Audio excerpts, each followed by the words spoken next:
It's time for the 1430 Connection on 1430 WNAV and 99.9 FM, spotlighting news, newsmakers, and important community issues.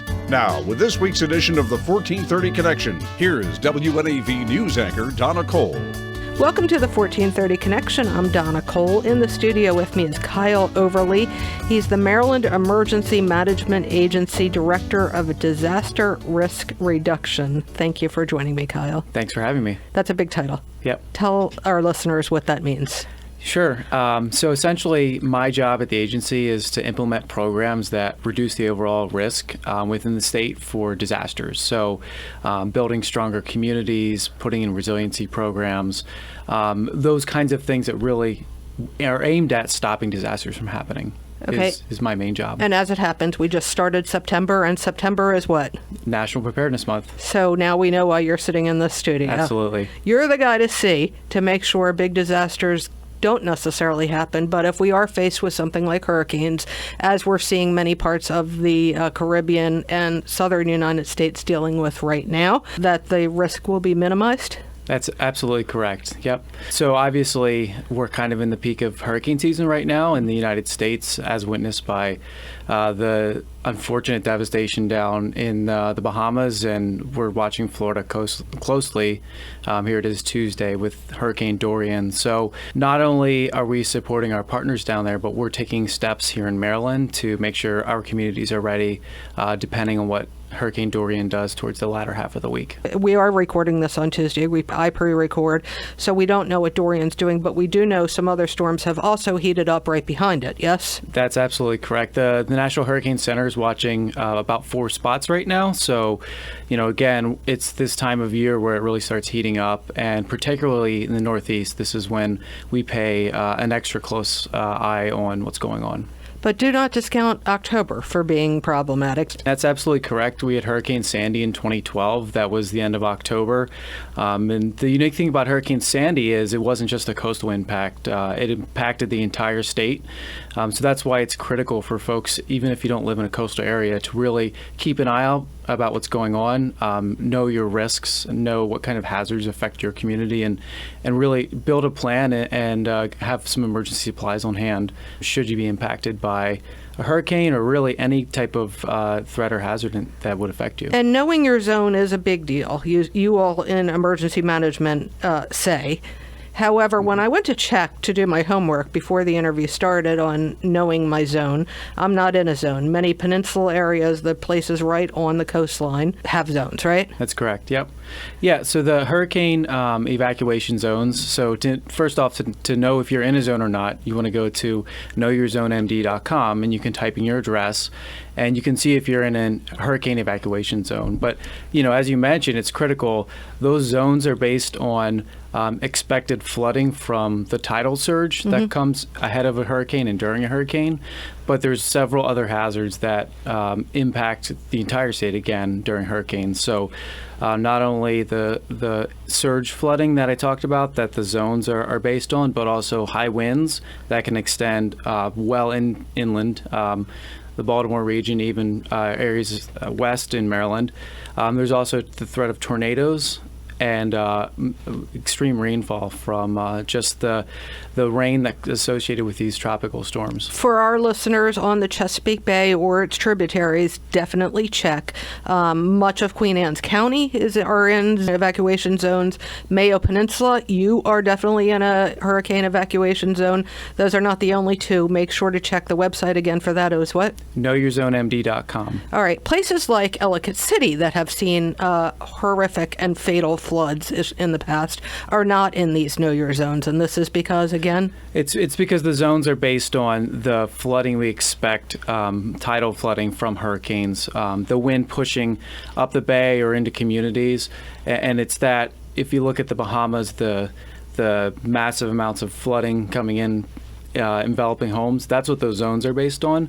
But again, we can get impacted by the heavy rains that come down during hurricanes or frankly, any kind of day. I mean, Ellicott City, that didn't occur during a hurricane. We just had flooding in Baltimore about a month ago, just a result of a heavy cell that kind of sat on top of Baltimore for a few hours. So folks should really, listen to your local officials, the National Weather Service offices here in the Baltimore, D.C. area, as well as Pittsburgh, Wakefield, and Philadelphia, are really on top of forecasting those kind of specific events, and they can give context and information about what kinds of impacts would come, not only, again, with a hurricane, but any kind of threat that would impact Maryland. I know some of us are frustrated with the state of some websites, particularly state websites, not being updated in recent history.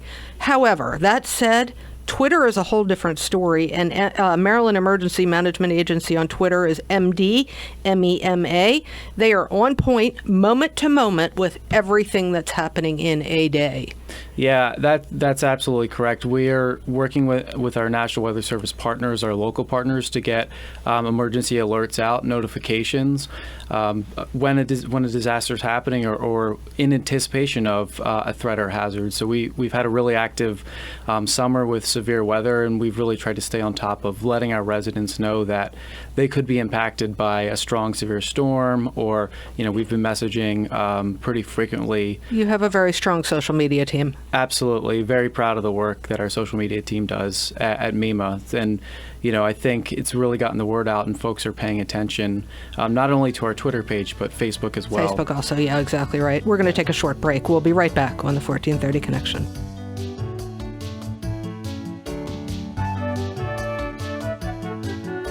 Welcome back to the 1430 Connection. I'm Donna Cole. In the studio with me is Kyle Overly. He's the Director of Disaster Risk Reduction for the Maryland Emergency Management Agency. September is Preparedness Month. That means you are being encouraged, if you are a Marylander or if you live in any other state in the United States, to be prepared for hurricanes, flooding, thunderstorms, tornado, winter storms, and any other type of emergency or disaster that might happen in a given year. And tornadoes, we are not immune from tornadoes. We've seen them on Kent Island. We've seen them on the Western Shore. With climate change, we are going to be continuing seeing a lot of these big disasters, yes? Yeah, so we're seeing the impacts of our changing climate. That can't be denied. We're seeing these extreme hyper-localized events, not only with tornadoes. Maryland is certainly vulnerable. The Eastern Shore with that terrain. We've had tornadoes in southern Maryland, smaller tornadoes, even throughout the year this year. But what we're seeing is stronger, more intense localized events, as well as with warm waters in the Atlantic, the Caribbean. These hurricanes are growing to substantial size. What should we be thinking about? What have you done as the Director of Disaster Risk Reduction? For instance, in Ellicott City, a lot of people said, well, you took away trees. Not you personally. They took away trees at the top of the town, making the bottom of the town more flood prone. Yeah, so we're working with Ellicott City specifically. We're working with our partners at the Howard County Office of Emergency Management to support their plans to implement large-scale mitigation projects that are going to hopefully reduce the amount of flooding that are in the city, both hard projects like doing construction and things like that, as well as green infrastructure projects to help return the environment to its natural state. And some of those typical environmental barriers that were in place, and again throughout the state as well, we're trying to restore those to really reduce the impact of disasters. How important is green space for our people listening in Anne Arundel or Queen Anne's County? How important are trees? Should we be removing trees willy-nilly? Well, certainly the environment has its built-in protections from disasters, with open space specifically in the coastal areas. Mm-hmm. If it floods in open space, it's not a disaster because there's no homes in there. So the more we can think about the way we build and build smart and build for not what we're seeing today, but what we're seeing in the future as projections, that's really what's critical. And that's why we work so closely with our local offices of emergency management to look at broad-based projects that'll help reduce that overall risk. You know, it's interesting. I was just reading a book. I am reading a book that written by a U.S. Fish and Wildlife agent, retired, no longer with us, watched over South Dakota and North Dakota, where they had a lot of wetlands, and people came out, farmers, as the westward expansion went out, the wetlands were getting filled in with dirt for crops. And then what happened were the dust storms, and Right. So it's not just trees, it's wetlands, it's taking care of the environment that has always been there and served a purpose. Yeah, absolutely. I mean, I think that's a huge part of it, and we work closely with other state agencies as well. The Department of Natural Resources has several programs focused on environmental restoration. The Maryland Department of the Environment has flood mitigation programs. So we work not just as MEMA, but collectively as a state and with our local partners to look at addressing the root causes of disasters and then putting in projects that address all those issues. How about building of homes and communities? And if somebody is building a house right now, what do you tell people? What's the house you want to own or that you do own? Right. You certainly want to be aware of where you're building that home and what those hazards are. Again, if you're in a surge vulnerable area, you're going to want to elevate that home so you break the cycle of disaster and you're not continuously filing insurance claims and having losses, because that's obviously not good for the community and it's not good for your family as well. So you want to really have an understanding of the threats and hazards that the community you live in faces, or the community you're looking to live has what types of hazards they face. Do you see a time where we're going to stop the beach replenishment projects, stop the jetties, stop all that and moving people away from? We're not there yet. We're not there yet. I mean, I think we're going to have to really going to have an honest conversation with ourselves and the way we build our communities here in the near future. You know, like we mentioned, the threats we're facing are stronger. They're more impactful now. So we really need to think about the way we're building in the future, and then also think about the ways we can make our existing infrastructure more resilient. The conferences that you've gone to over the past several years, is there talk about governments purchasing properties? We actually work through a lot of those projects. So the Federal Emergency Management Agency has an acquisition demolition program where they will actually pay for your home, fair market value, demolish your home, and then it's turned over to the city or the county as open space. And a lot of times those projects are turned into parks and other types of community centers where folks can enjoy the land.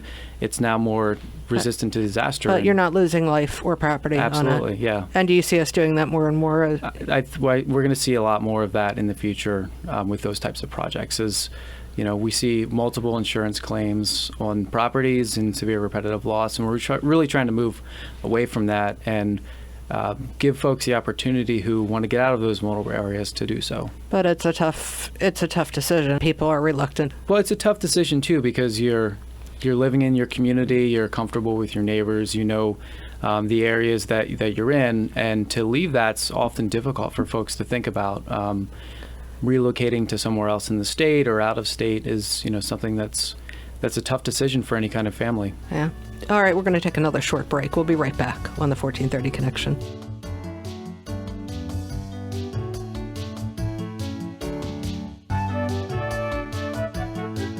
Welcome back to the 1430 Connection. I'm Donna Cole. In the studio with me is Kyle Overly from the Maryland Emergency Management Agency. He's the Director of Disaster Risk Reduction, and it is Preparedness Month, and you should have a kit on hand at your home, wherever you're living. And that kit is for what, Kyle? It's to make sure your family, to include your pets, your kids, anybody who's part of your family, is prepared, and should you be impacted by a disaster, that you can be self-sufficient for a number of hours, days, depending on how severe the disaster is. And what does that kit look like, and where is it located? Sure, it should be in your home. It should have things like canned food, plenty of water, any kind of medications that you take to have a supply on hand. For you and your pets? Yeah, absolutely. Can't forget about your pets. So if you have special pills that you have to give to your kitty or your dog, make sure you have those on hand. Making sure you understand what you're going to do if a disaster happens. So not only having a kit, having a plan. So if you're going to stay in your home, what does that look like? Do you have relatives that are not in an impacted area or a vulnerable area that you can evacuate to? And then really, again, knowing what your threats and hazards are and listening to your local officials are some of the critical pieces, in addition to knowing what your insurance is, what the coverages are, where you might have gaps Insurance is one of the best tools a homeowner can have, or a renter as well, to protect themselves and their family. Is there a place inside the home that the kit should it be kept in the basement if it's, or top floor? Wait, go ahead. Yeah, I mean, it should be kept somewhere where it's accessible, in an area that's, if you have a flooding concern, it's not going to be flooded out, but in an area that's accessible, your family knows where to get it, and that you can get to in a moment's notice. I've also found plenty of batteries on hand. Absolutely. Is a big deal. Yep. Batteries are critical. If you have a wind-up radio, you can listen to updates from your local radio station. Absolutely. As well as a cell phone charger, solar charger, so you can always have your cell phones charged. Those are critical things as well. One of the things I've noticed when there are big disasters, whether it was in New Orleans, if it was in Bahamas, wherever these huge disasters have happened, there's not enough people. This is changing. Not enough people helping. Yes, humans also, but pets. Where to go with pets? Has this changed? Has this been addressed in Maryland? Do you have a list of pet-friendly places people can go that you're ready to tweet out? Yeah, absolutely. So the Maryland Department of Human Services is our lead for sheltering in the state, and they work closely with the local jurisdictions to identify shelters and support those shelters, and most of those are pet-friendly because what we found in Katrina, and people didn't want to leave their pets. Yeah, absolutely. I don't want to leave my two cats at home if I have to evacuate. So there's been a real shift in thinking about excluding pets from the sheltering process. They're not part of it, and we want folks to bring their pets. We want them to leave. We want to bring their entire family, which includes their pets. So hotels and shelters, you have lists of both that Absolutely. Are ready to be tweeted out, sent out to people, ready to go, and you have all the plans in play. Absolutely. So again, you want to first check with your local officials. Maryland, being it's locally driven, a lot of the emergency management programs, so they have local shelters first, and then we're ready to open state shelters as well, should the need be large enough. That will include pets. Absolutely. Okay. The high schools are often used as shelters. As we've seen that happen in Florida, that took the schools out from being used as schools. Right. Have you learned from that? Yeah, so that's another trend that we're seeing is moving away from using schools as shelters, although we still do use schools in many of the jurisdictions in Maryland as shelters, but a lot of places are moving towards community centers and other facilities that don't have a time crunch to get back open, because one of the most important things to do after disaster is to reestablish routines. So get your kids back into school so they're with their friends and can really start the recovery and rebuilding process. It's a big deal. Absolutely it is, yeah. The other thing I've seen as a journalist, and this was horrific for me to see and do the interview, a woman that was living in the woods in Glen Burnie in the midst of a hurricane being taken to Annapolis High School for a shelter. Does somebody have a list of all the homeless sites in the state? So we work closely with those community organizations that know where those individuals with disabilities, homeless folks, other vulnerable populations. We work closely with the community organizations who know who those folks are, and then we work to get in contact with them and let them know about shelters that are open or what actions to take. And also things that have been learned in other states. Have they come to Maryland to be implemented? The lack of air conditioning or generators in assisted living and senior living spaces. Yeah, so after Hurricane Sandy, we actually spent a good deal of time installing generators throughout the state through the FEMA mitigation grant program. So a lot of facilities throughout the state now have generator power, which is good. And then also our shelters are checked. We go with the Red Cross as well as our local partners to make sure. Has there been a law mandated in Maryland, like has been in Florida, that a generator must be on site with enough fuel to keep it going? There's been legislation in Maryland to require assisted living facilities to do planning, not to the extent of generators, but the emergency planning piece is in place now with extended care facilities. Kyle, what have I missed? Again, it's Preparedness Month, so now's the time to really take action on building that kit. And you can do it slowly over time. Every time you go to the grocery store, pick up an extra 2 cans of soup or whatever you like, and just start storing away that kit. And really keep an eye on what's going on with not only hurricanes and those types of hazards, but all kinds of hazards. Know what your risks are. Work with your local community partners, your local offices of emergency management, as well as our state level agencies to really understand what you need to do and how you need to prepare. The website for Maryland Emergency Management Agency is what? MEMA.maryland.gov, and you can go to knowyourzonemd.com to figure out if you're in a hurricane evacuation zone. Thank you so much for joining me today. Yeah, thanks for having me. This is Donna Cole on the 1430 Connection. We will see you next week.